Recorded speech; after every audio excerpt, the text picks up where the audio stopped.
Good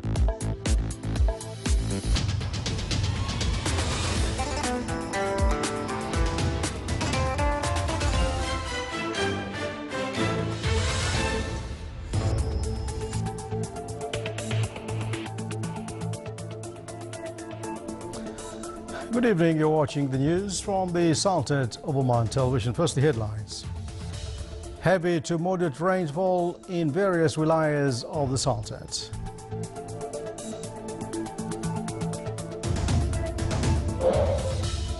Daesh group bombs a World Heritage Site in Syria's Palmyra.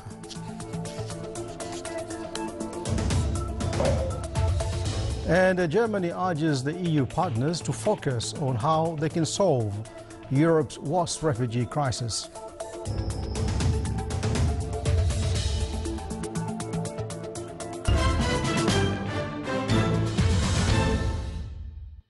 Those are the headlines, and now the news in detail.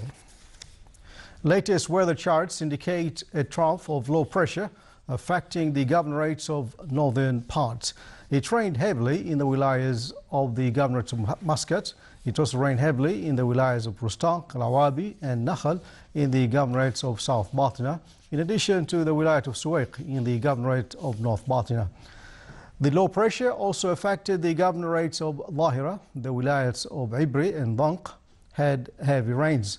The rain was accompanied by gusty winds and hail, which caused a number of wadis and tributaries to overflow in some wilayas of the Sultanate. The Public Authority for Civil Aviation mentioned that the low pressure is expected to continue in the upcoming 2 days in the northern governorates of the Sultanate. The Royal Oman Police advises the public to be cautious and avoid crossing flowing wadis and not to venture out to sea. A sandstorm affected the wilayas of North and South Batna today. The storm uprooted a number of trees and the sea was rough with unusual high waves. The Royal Oman Police called upon vehicle users to take precaution while driving and avoid crossing flowing wadis and venturing out to the sea. And these are some of the scenes taken from today's rainfall in the wilayas of the governorate of North Batna.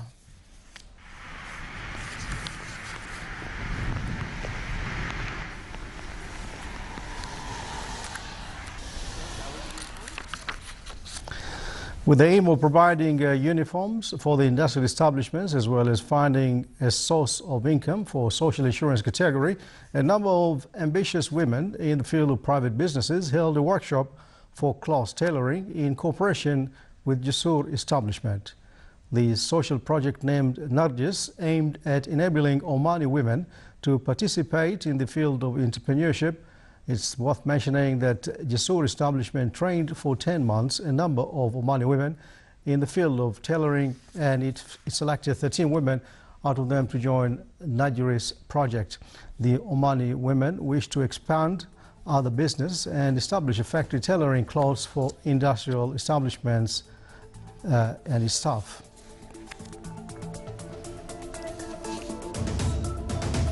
Still to come, a news bulletin. Latin America's largest open-air museum serves as a canvas for contemporary art.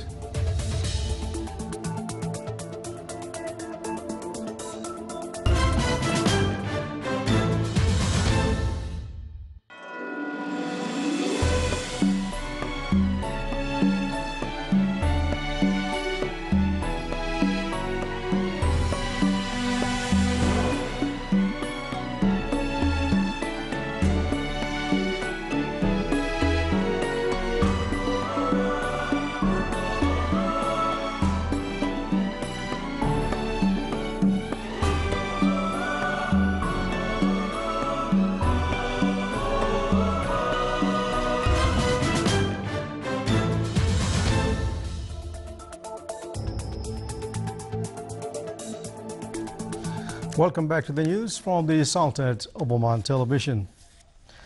The UAE today announced the death of its 22 soldiers deployed in Yemen as part of Saudi-led coalition battling rebels with Yemeni military sources blaming an accidental explosion. The United Arab Emirates Armed Forces, in a statement carried by state news agency WAM, did not disclose the circumstances of what was its highest casualty toll of the operation against Houthi insurgents.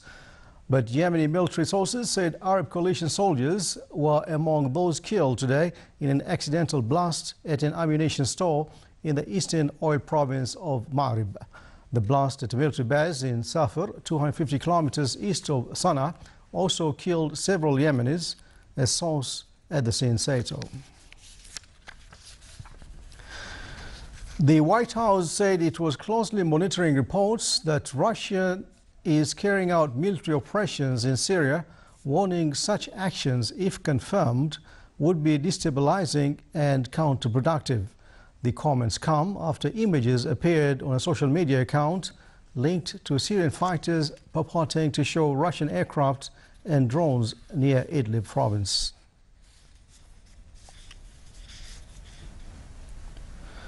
The country's antiquities chief said today that Daesh group have blown up 3 of the famed tower tombs of Syria's ancient desert city of Palmyra. They blew up 3 tower tombs, the best presented and most beautiful. News of the destruction of the world-renowned site captured by Daesh group in May follows the demolition of the ancient shrine of Baal Shamin and the 2,000-year-old temple of Bel. The whole of Palmyra, including the 4 cemeteries outside the walls of the ancient city, has been listed as a World Heritage Site by UNESCO since 1980. In its listing, the UN agency singles out the tower tombs as the oldest and most distinctive of Palmyra's funerary monuments. German Foreign Minister Frank-Walter Steinmeier urged his EU partners today to stop squabbling and instead focus on how they can solve Europe's worst refugee crisis since World War II. He said that compared with the tortuous efforts to reach the recent Greek debt accord, the challenges which faces the EU now on migration and daily higher numbers of refugees is several times bigger. He added that only weeks ago we hoped to have some respite after the Greek agreement, but that was an illusion. The deepening crisis and the mounting human cost has sparked sharp divisions within the 28-nation European Union, with Germany leading efforts to get the bloc to accept more refugees, while newer eastern states balk at the prospect of compulsory quotas. Hungary is especially in the spotlight as thousands of migrants fleeing conflict in the Middle East seek entry and route to Germany, sparking scenes of panic and anguish on its border with Serbia and in the capital Budapest, where migrants have besieged trains.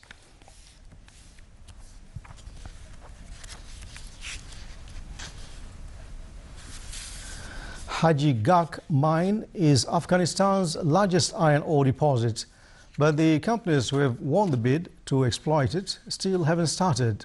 Here is a report. Haji Gak mine, the largest untapped iron ore deposit in Asia. These mountains in Afghanistan's central Bamiyan province hold an estimated 1.8 billion metric tons of ore. 4 years ago, an Indian consortium and a Canadian company announced a joint bid to develop the mine. Most residents in surrounding villages are potato farmers, a lifestyle they say they would happily give up. It's hard to harvest potatoes in the spring and get the money only in the autumn. People might think mining is an easy job and pays more, so people would be happy to work in the mine. If the project goes ahead, an estimated 400 houses from 3 villages would be destroyed and thousands of jobs could be created. Haji Gak's resources were first detected in 1911. Russian engineers drew up extracting plans in the 80s, but war and a lack of infrastructure stalled the project. Once more, the latest mining plan is delayed, and even government officials aren't sure when it will start. The Hajigak iron ore deposit is considered a big mine deposit, and we haven't reached capacity yet. The Minister of Mines has plans in this regard. At first we need to build, and then we have to exploit our biggest mine. But even with the proper infrastructure, security remains a major concern. The Taliban have a strong presence in provinces surrounding Bamiyan. And while these farmers insist their villages are safe, they fear the mining companies could stay away because of possible militant threats. Most of them are former Mujahideen fighters, and they have agreed to form militias to protect the area. When the mining work starts here, people will come from every province. This will threaten the security of this area. Then the Taliban will infiltrate. And so, if the people from this area do not take security into their own hands, no one else will. Afghanistan's mineral deposits are worth an estimated $1 trillion. As aid money dries out in a country torn by nearly 40 years of war, tapping into natural resources is a top government priority. And these farmers hope that some of that wealth will finally trickle down to them. Due to Brazil's economic crisis, a vast outdoor park of tropical rainforest started with contemporary artworks faces difficulties to run. Here are more details on the report. In this park, art falls out of the trees. Welcome to Inhatim, Latin America's largest open-air museum, where the tropical rainforest serves as a canvas for contemporary art. Located in the heart of Brazil's mining region of Minas Gerais, and far from Rio or Sao Paulo's collector scene, this unique gallery exhibits close to 5,000 different plants, as well as the works of 200 international artists. You walk around the art, you have time and you really appreciate the environment, as well as the works on show. And the park is gorgeous. This garden of art is the oversized dream of Bernardo Paz, a mining magnate whose home is on site. The complex opened to the public 8 years ago and attracts almost 500,000 visitors every year. But even on these idyllic hills, there's no way to escape Brazil's current economic gloom. Since iron ore prices slumped last year, Paz has had to tame his ambitions for the park and still directly finances a quarter of its budget. I was going to keep growing in Inhatim at the same speed, but my industries which give me the resources to keep the process going are in a complicated situation. China, which used to buy part of my production, doesn't have the same growth either. Prices have gone down a lot, so I've had to slow down the park's development. Times may be harder, but Inhatim remains a driving force for the local economy, as nearby residents otherwise rely almost exclusively on iron ore mines for work.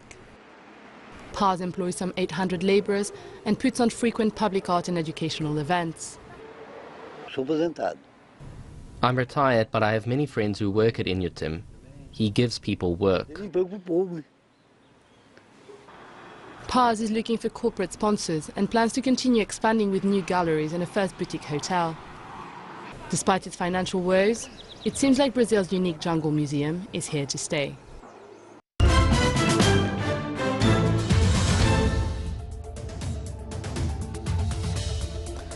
This is the Sultan of Oman Television. Before we end tonight's bulletin, here are the main points once again.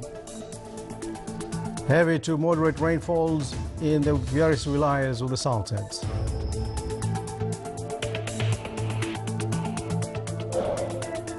Daesh group bombs a World Heritage Site in Syria's Palmyra.